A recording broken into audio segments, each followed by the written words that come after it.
नमस्कार, हार्टक भारत में आपका बहुत बहुत स्वागत है। मैं हूं दिवाकर विक्रम सिंह। ईरान और इज़राइल के बीच कन्फ्लिक्ट बहुत ज़्यादा न बढ़ जाए, मुश्किलों के दौर में मिडिल ईस्ट ना आ जाए।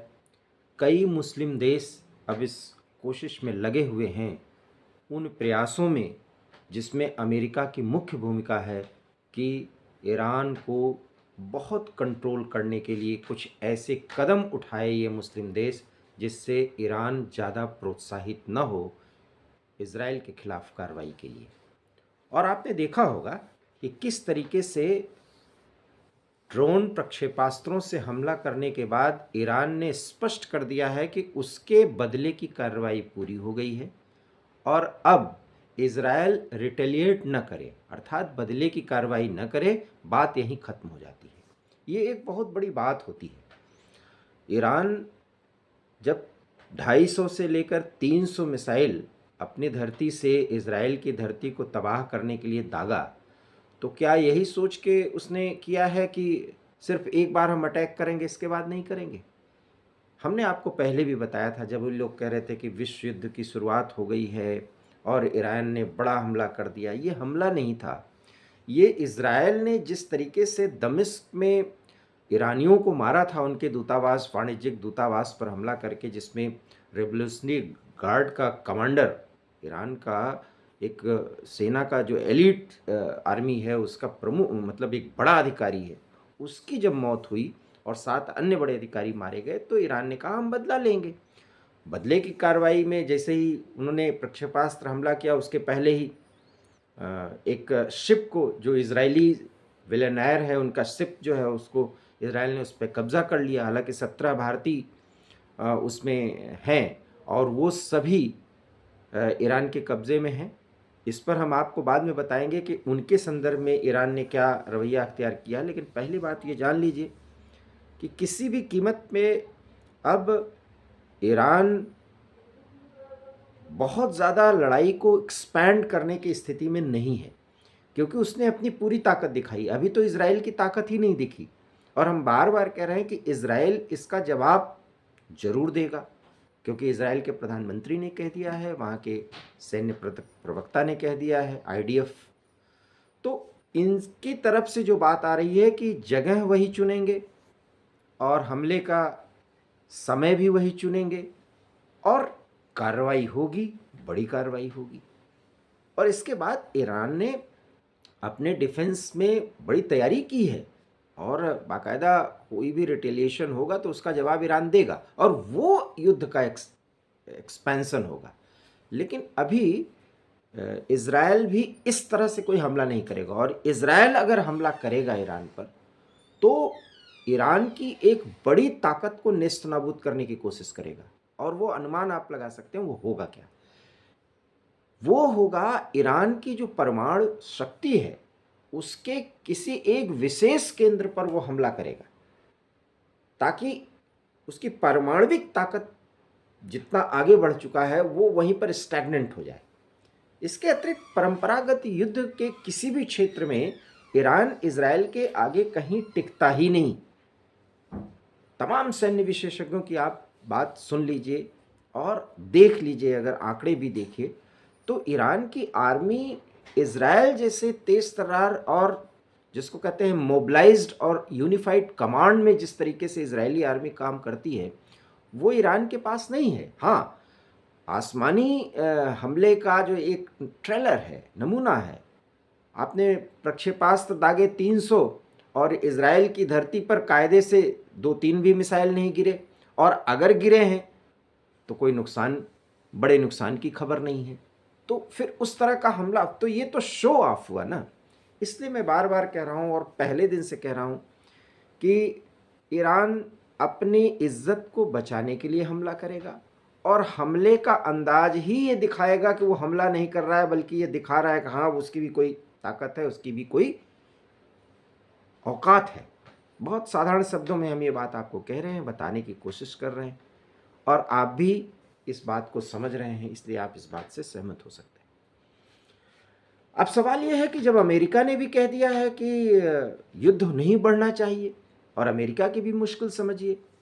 उसकी दो मुश्किलें हैं, वो सीधे तौर पर इज़राइल के साथ युद्ध में नहीं आना चाहेगा और इज़राइल चाहता भी नहीं।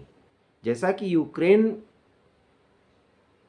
जो रूस के साथ भिड़ा हुआ है, रूस के खिलाफ अमेरिका की सेना अगर उतरने के लिए तैयार हो तो यूक्रेन हाथ खोल के स्वागत करेगा अमेरिका का, लेकिन इज़राइल नहीं चाहता। इज़राइल कहता है बस आप हमको जो सहयोग हम मांगे वो समय समय पर देते रहिए, काम तो हम करेंगे। ये इज़राइलियों का जो थॉट प्रोसेस है, जो माइंडसेट है, वही तो उनकी ताकत है। और इसी ताकत के बदले वो चारों तरफ से दुश्मन से घिरे हैं, लेकिन सबको मार के वो ठीक कर देते हैं। इतिहास रहा है, इस इतिहास को बताने में वीडियो बड़ा लंबा हो जाएगा, इसलिए समझिए इस बात को। ईरान ने बड़ी गलती कर दी है। अभी तक ईरान जो था वो एक परमाणु संपन्न देश होने की स्थिति को लगभग प्राप्त कर चुका है, और आसमानी युद्ध जिसमें कहते हैं ड्रोन, उसके ड्रोन कमाल के हैं, और प्रक्षेपास्त्रों के क्षेत्र में ईरान जो है अन्य मुस्लिम देशों से बहुत आगे था। और इज़राइल ये चाहता था कि ईरान अपनी एक ताकत बनाए रखे, लेकिन अपनी औकात में रहे। इज़राइल का सीधा सा फंडामेंटल है कि उसकी सोच के आगे अगर आप जाते हैं तो आप पिटेंगे, और इज़राइल हमेशा तैयार रहता है लड़ने के लिए। हमेशा उस देश की तैयारी लड़ाई के लिए ही होती है, क्योंकि पिछले 48 घंटे से ज़्यादा हो गए हैं, दो तो खबरों में आ रहा है, खबरें ये बताई जा रही हैं कि 3 वॉर मीटिंग कर चुके हैं बेंजामिन नेतन्याहू। और ये वॉर मीटिंग कोई ऐसी नहीं होती, उसमें जो वॉर करना होता है या जो हमला करना होता है उसके पीछे जितनी भी ताकतें होती हैं और जो रणनीति होती है, जो फोर्सेस एक्टिवेट होती हैं, उनका माइक्रो लेवल पर उसमें एनालिसिस होता है। तो ईरान पर हमला तो इज़राइल करेगा, लेकिन वो अमेरिका के समझाने पर, ब्रिटेन के समझाने पर करेगा या नहीं करेगा यह बिल्कुल नहीं कहा जा सकता। और अमेरिका इस बात को जानता है।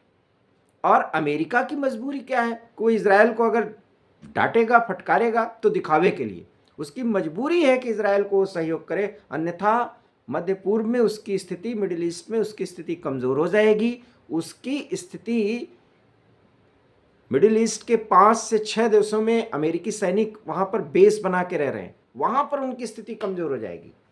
इसलिए इज़राइल को ताकतवर बनाना अमेरिका की पहले से रणनीति है, उसके वजूद से लेकर आज तक अमेरिका की मजबूरी है, और ये बेंजामिन नेतन्याहू चाहते हैं। इसलिए पहले तो ईरान के साथ जब कॉन्फ्लिक्ट बढ़ रहा था और जब ये अटैक किया है इज़राइल ने दमिश्क के ईरानी दूतावास पे, तो अमेरिका ने एक तरह से फटकार लगाई थी इज़राइल को, लेकिन इज़राइल ने उसको कोई केयर ही नहीं किया। और उन्होंने कहा कि जहां भी हम प्रीएम्प्टिव एक्शन लेंगे, मतलब समय अगर रहते हमें पता चल गया और पता चल ही जाता है तो हम अपनी सुरक्षा के लिए पहले ही आक्रमण कर देंगे। और ये बहुत बड़ी रणनीति होती है।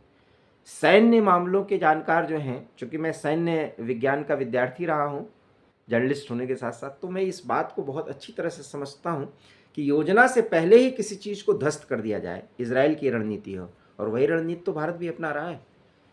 अब तो मानिए ना, विदेश मंत्री भारत के भी कहने लगे हैं कि भाई क्या हम 26/11 का हमला होता हुआ देखें। और ये बात उन्होंने तब कही जब उनसे ये पूछा गया कि भाई अज्ञात हमलावर पाकिस्तान में उड़ा रहे हैं, मिनटों में आते हैं और तड़ तड़ तड़ तड़ ताबड़तोड़ फायरिंग होती है और भारत विरोधी खत्म हो जाते हैं। तो बहुत ही उनका जो बॉडी लैंग्वेज था जयशंकर का, उन्होंने कहा कि क्या भारत इंतजार करे 26/11 होने का। ये होता है एक्शन, मतलब दुश्मन कार्रवाई करे उसके पहले ही उसको खत्म करो। और भारत जिस रणनीति पे चल रहा है उससे इज़राइल भी सकते में है, हैरान है। और ये सब कुछ भारत कर सका है, यही तो इस सरकार की ताकत है। और आज तो पाकिस्तान भी मान रहा है कि 4 भारत विरोधियों को, जो कि पाकिस्तान उन्हें भारत विरोधी कहता है और अपने देश का नागरिक कहता है, और ये कह रहा है कि भारत की खुफिया संस्था ने मरवाए हैं। तो हम तो यही कहते हैं कि वो एक्सेप्ट करे ना करे, भारत ना एक्सेप्ट कर रहा है और न इसको नेग्लेक्ट कर रहा है, न इसको अस्वीकार कर रहा है, मारे जा रहे हैं भारत विरोधी। तो पूरी दुनिया समझ रही है, समझने समझाने की तो ज़रूरत है नहीं। ये है भारत की ताकत। और इज़राइल की ताकत तो आप देखिए कि चारों तरफ से वो घिरा हुआ है, लेकिन ईरान को सबक सिखाने की बात कर रहा है। और इधर गाज़ा को बर्बाद करने के बाद रफ़ा शहर को बर्बाद करने की तैयारी है। गाज़ा को पूरी तरह से खंडहर में तब्दील कर दिया है। अब हमास अगले 1-2 दशक तक इस तरह से उभर के नहीं आ जाएगा कि इज़राइल के क्षेत्र में घुस करके जो तबाही 7 अक्टूबर पिछले 2023 में मचाई थी, अब वो ऐसी स्थिति नहीं है। तो ईरान पर इस तरह का हमला नहीं करेगा। ईरान पर एयर स्ट्राइक होगा, बाकायदा उसके स्ट्राइक करेंगे प्लेन्स, और वो फाइटर जेट्स होंगे जो घुस करके ईरान में हमला करेंगे। और ये दिखाएगा इज़राइल की सुप्रीमेसी, क्योंकि प्रक्षेपास्त्र से हमला करने में तो इज़राइल भी महारत हासिल रखता है, लेकिन ईरान को बड़ी चोट बहुत छोटे युद्ध में पहुंचाना इज़राइल का उद्देश्य है। इसलिए वो कहते हैं कि समय रहते हम जगह का निर्धारण करेंगे। सवाल यह है कि फिर भारत की चर्चा हमने क्यों की? तो भारत की चर्चा इसलिए की कि इज़राइल के साथ युद्ध आगे बढ़ना तय है। ईरान ने गलती कर दी है। इस गलती को और इस बदले को वो दूसरे तरीके से ले सकता था। ताबड़तोड़ इतने मिसाइल्स इज़राइल पर उसे नहीं फेंकना चाहिए था, और फेंकना चाहिए था तो ये दिखावे का प्रक्षेपास्त्र हमला था कि इज़राइल को कोई नुकसान ही न हुआ। तो ये एक हास्यास्पद स्थिति है जिसका सामना तो ईरान को करना पड़ेगा। लेकिन इसमें एक बात फंस गई है। 17 वो भारतीय जो हमले के पहले ईरान के कब्जे में आ गए हैं इजरायली जहाज पर कब्जे के कारण, उनकी रिहाई बहुत जल्दी की जानी है। इसकी पूरी बातचीत हो गई है और विदेश मंत्रालय भारत ने बाकायदा स्पष्ट कर कह दिया है, और विदेश मंत्री ने भी ईरान के विदेश मंत्री से बात करी है कि आप जितनी जल्दी हो सके उनको छोड़ें। तो ये एक बड़ा दबाव है, क्योंकि भारत ईरान का दोस्त है और ईरान ये समझ रहा है कि अगर इजराइल ज़्यादा हमलावर हुआ तो भारत एक ऐसा देश है जो ईरान की मुश्किलों को उस समय कम कर सकता है जब ईरान मुश्किल स्थिति में होगा। इसलिए ये 17 भारतीय, जिसमें अधिकतर चालक दल के सदस्य बताए जा रहे हैं, इनकी सकुशल रिहाई बहुत जल्द होने वाली है। ये एक बड़ी खबर है और इजराइल भी इस पर पूरी नज़र रख रहा है, क्योंकि इजराइल भी भारत का अभिन्नतम मित्र है। तो इस समय एक अभिन्नतम मित्र है और दूसरा एक अच्छा खासा व्यापारिक सहयोगी है। ईरान के संदर्भ में हम बात कर रहे हैं, और दोनों भारत की इज्जत करते हैं, इसलिए भारत दोनों को समझा बुझा रहा है। लेकिन अपने हित को भारत इसमें जल्दी से साथ लेना चाहता है, और चुनाव का ये दौर है। 17 भारतीयों की जितनी जल्दी इज्जत के साथ सकुशल वापसी ईरान करेगा तो भारत 3 बातें बताएगा कि उसकी ताकत पूरी दुनिया में कितनी है, कितनी जल्दी उसकी बात सही जाती है, और मध्य पूर्व और विशेष करके इस्लामिक देशों में भारत की पकड़ कितनी मजबूत है, कितने अच्छे रिश्ते हैं कि भारत के हित जहां प्रभावित होते हैं, इस्लामिक देश तुरंत भारत के समर्थन में और भारत के हित की कार्रवाई करते हैं। और इसका असर चुनाव में पड़ेगा, और फिर आप देखिएगा कि प्रधानमंत्री अपनी रैलियों में इसका भी जिक्र करेंगे और अपने सरकार की उपलब्धियों के तौर पर इसका बखान करेंगे। भारत की कूटनीतिक और विदेश नीति की तारीफ में ये बातें कहेंगे। इसलिए खबर ये है कि बहुत जल्दी इन 17 भारतीयों की रिहाई होने वाली है। लेकिन इजराइल के साथ अनावश्यक पंगा लेकर के ईरान ने गलती की है, हल्कापन किया है। उसको इसका जवाब और अंदाज में देना चाहिए था। हमला ही करता तो दूसरे तरीके से, लेकिन ताबड़तोड़ मिसाइल अटैक करके, ड्रोन अटैक करके, और जिसमें कोई नुकसान नहीं पहुंचा, इजराइल को उसने प्रेरित कर दिया है कि ईरान में घुस करके इजराइल बड़ी कार्रवाई करे। और इजराइल ऐसा करेगा, वो गीदड़ भभकी नहीं देता।